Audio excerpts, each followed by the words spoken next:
Hey freaks, it's JJ. If you're new to my channel, I talk about rock and metal music and the stories that go behind some of my favorite concept albums. Today, we are talking about Opeth's 1998 album, My Arms Your Hearse. And the cool thing about this album is that it was written by Michael. I don't know. I know Americans say Michael, but I think it's actually Michael. Let me know in the comments how to actually pronounce his name. Anyway, before he wrote any of the music to this album, he actually went through and wrote all of the lyrics first. And actually, the final word or set of words at the end of every song is the title for the next song. So everything just really flows perfectly together. And I kind of like to think of this album more like one single entity, like one single really, really long song. Anyway, the album follows a ghost's journey over the course of a year and starts off with his funeral in track 1. Before we get started with this content, make sure you guys hit subscribe if you haven't already, just to get notified when I put out other Opeth content such as this. Anyway, so I based this whole story explanation off of an interview that I read on multiple forums, on the internet. So I hope that it was real and truthful because I wasn't able to find the original source for the interview. So I hope that all this information is correct because I based most of this story off of that really detailed interview. So if anyone can find the original source of that interview with Michael, please drop that down in the comments and I will be forever grateful. Anyway, we start off with track 1, Prologue. So this is really just an instrumental track, but there is actually lyrics that go with it. They're just not sung during this track. So in the lyric booklet, there are lyrics, and it basically sets the tone for the album. It is winter, and our protagonist has died, and he is at his own funeral, and he watches the scene take place, but he doesn't realize that it's his own funeral. So that takes us to track number 2, April Ethereal. So it is spring now, and this is the first time our character has kind of, this awakening as a ghost. And he sees, all his family and friends, they are mourning, and he finds his lover, and she is mourning his death. He tries to comfort her, but when she turns to look at him, she sees right through him. So again, he kind of just refuses to accept that he's dead, and he refuses to accept this state that he's in. So he's determined to reach out to his family and friends and elicit some kind of interaction with them. Track number 3, When. So a bunch of time has passed, but the character can't actually feel this passing of time because he's dead, and he's sort of this manifestation of the perpetuation of a single moment in time. He's unable to kind of grow and learn at this state right now as a ghost. And so since he can't feel time passing, he can't handle the way that his lover has moved on from his death. She begins to go about her daily life, and then one day he kind of hears voices coming from somewhere, and he thinks that it is her with another man, but he's actually mistaken by this. He hears these voices, and I think maybe that's just a product of being dead and being a ghost, and or just a part of his imagination, but he thinks that his lover is with another man when she's actually not. Track number 4, Magic Girl. This is another instrumental track with unsung lyrics, and the lyrics explain that the protagonist is kind of really growing frustrated with this incorporeal body that he has. He watches his friends and loved ones go about their daily lives and move on from his death, but he is unable to interact with him.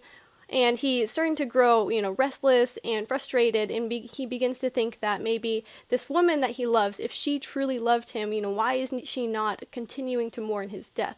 Because again, he can't really move on from his own death, obviously because he's still living his death in a, ghost form. And so he's starting to grow restless, he's getting really frustrated. So we see, so in this track we kind of see the seed planted of this idea that maybe if he can't join his lover, maybe she should join him. Track number 5, the Amen Corner. So it is summer now, and the protagonist begins to long for the days when, his lover was mourning him, and she is the reason that he's still tied to earth and why his soul can't move on from this plane. So he's growing more frustrated. His anger begins to carry him into this vengeful spirit form instead of, the benevolent ghost that he was. And so the protagonist decides that the only course of action to take is obviously to bring his lover to the other side with him, i.e. he needs to kill her. So track number 6, Demons of the Fall. So it is fall now, and the protagonist, using rage as his fuel, he finally is able to make himself appear to his lover. And this is where he plans to possibly kill her, but he's actually unable to complete the task because when she finally sets eyes on him for the very first time, instead of this romantic reunion, he actually scares the shit out of her and she goes running for her life. Track number 7, Credence. So the protagonist, after seeing the fear that he's caused this woman and he kind of realizes what he's done, he doesn't want to terrorize her anymore and he decides that he doesn't want to be a vengeful spirit any longer. He realizes the error in his ways and he sees that, he shouldn't be taking her into the afterlife with him. Then we move on to track number 8, Karma. So it is now winter again. We've come full circle in a whole year. And the protagonist does some deep soul searching and he realizes that he cannot do any good here on Earth, that he needs to move on because he doesn't belong here. So he finally accepts his death and he allows his soul to move on to the next stage. Track number 9, Eplog, is another instrumental track with unsung lyrics, and this kind of just enumerates the character's move from the afterlife and how his soul becomes at peace once he finally moves on.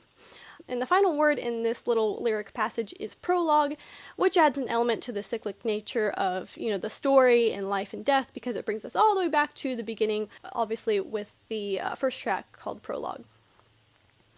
So the final 2 tracks on this album are bonus tracks, and they kind of relate to the theme of the album being accepting death, but they don't actually carry the story any further. So this is kind of at the end of the story. The other 2 tracks, Circle of Tyrants, which is a Celtic Frost cover, and then Remember Tomorrow, which is obviously an Iron Maiden cover, it kind of adds to the circular element of the story and how, it comes full circle. It starts off with winter and we go through a whole year and come back at winter, and that's how long it takes our protagonist to finally accept his death. Perhaps like the final 2 tracks on this album kind of just represent this cycle of life and death, and possibly is talking about how this happens to other souls. It's not just this one protagonist, this happens all the time, and is maybe sort of a part of our human nature to not want to move on after our death and to want to hold on when we should really let go. So it's obviously just the story of this journey that our souls perhaps take after death, and the things that need to happen for you to finally accept your death. So that is all for my Arms Your Hearse by Opeth. I also covered their other concept album, Still Life. I will link it somewhere around here if you guys want to watch it. If you enjoyed this content today, make sure you hit subscribe. Also, if you want to join me on my metalhead community, I have a newsletter that goes out once a month just talking about metal stuff. So if you guys want to sign up for that, it's obviously free. It's not like a Patreon or anything. It's just a mailing list. And it's just some fun little tidbits in there, and I do cover like a couple other concept albums in those newsletters as well. So if you want to sign up for that, that will be in the description. If you have any comments on this, you think you have another interpretation or opinion on how this story goes, please feel free to drop that in the comments. Also, suggest what other videos you want to see next, and thanks for watching, freaks.